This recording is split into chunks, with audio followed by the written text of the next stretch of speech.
কাউকে অফার করা হলো, তাকে 50 লাখ টাকা দেওয়া হবে, বিনিময়ে তার পায়ের এখান থেকে কেটে নেওয়া হবে। রাজি আছো কেউ?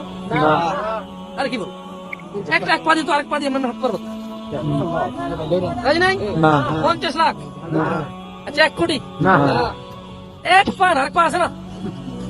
কে ল্যাংড়া খোড়া মানুষের বাচ্চা কাচ্চা নাই? ওরা কি জীবন উপভোগ করে না? করে। আল্লাহ সবাই কিন্তু সবাই যার যার মতো করে জীবন উপভোগ করে, ঠিক না? 50 লাখ টাকার বিনিময়ে পা দিতে পারবে না। ওকে ঠিক আছে, একটা চোখ 10 লাখের বিনিময় দিবা না?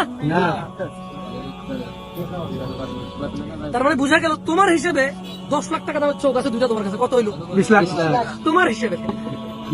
50 লাখের পা আছে কয়টা? 1 কোটি। 1 কোটি এগুলো তো তারপর রিপ্লেস করা যায়। যারা পায়ের বদলে তুমি প্লাস্টিকের পা লাগাইতে পারবা, লোহার পা লাগাইতে পারবা, কিন্তু আমাদের শরীরে এমন অনেক কিছু আছে যেটা রিপ্লেসমেন্ট নাই, যেমন হার্ট, হৃদয়, যেমন অনেক নার্ভ আছে, মস্তিষ্ক আছে, এগুলো কোনো রিপ্লেসমেন্ট নাই। কি নাই? যেমন দেখো একটা লোক যদি কোমায় চলে যায়, বড়টা কোমায় চলে যায়, ওই যে প্যারালাইজড হয়ে যায়, ওর কিন্তু আর ঠিক হয় না, জানো? এমন না যে কোনো সুস্থ মানুষের বডির কোন একটা রগ, কোন একটা রক্ত, কোন একটা পার্টস নিয়ে এসে ট্রান্সফার করে দিল, ঠিক আছে, এরকম তো হয় না, বুঝছে? যারা প্যারালাইজড হওয়ার পরে ঠিক হয়েছে ওরা কারা? যাদেরকে থেরাপি দিছে, চিকিৎসা করছে, একটু এক্সারসাইজ করেছে, তারা হয়তো ঠিক আছে। তাহলে তোমার হিসেবে তোমার কাছে পা আছে কয় টাকা দামের? 1 কোটি। এটা তোমার হিসেবে।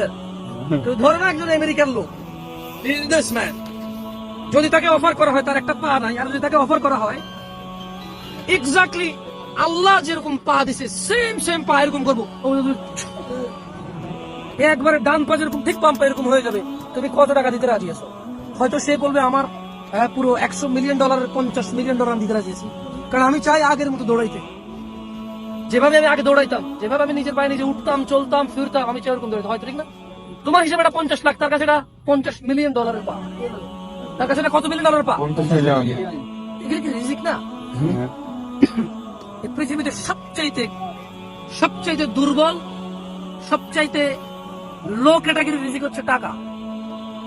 পৃথিবীর সবচেয়ে লো ক্যাটাগরি রিজিক কি? টাকা। বাট এটা নিয়ামত, এটা কি?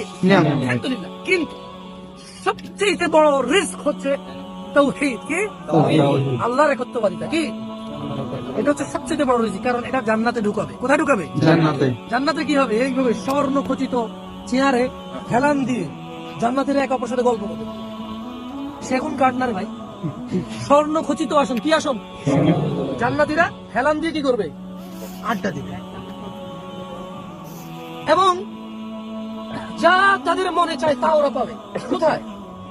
হাতের নাগালে। কোথায় পাবে? হাতের নাগালে। ওদের পায়ের নিচে দিয়ে ঝর্ণা বইবে দুধে। সুবহানাল্লাহ। এই জান্নাত পাবে তাওহীদের কারণে। কিসের কারণে? এই জন্য পৃথিবীর সবচেয়ে বড় নিয়ামত কি? তাওহীদ।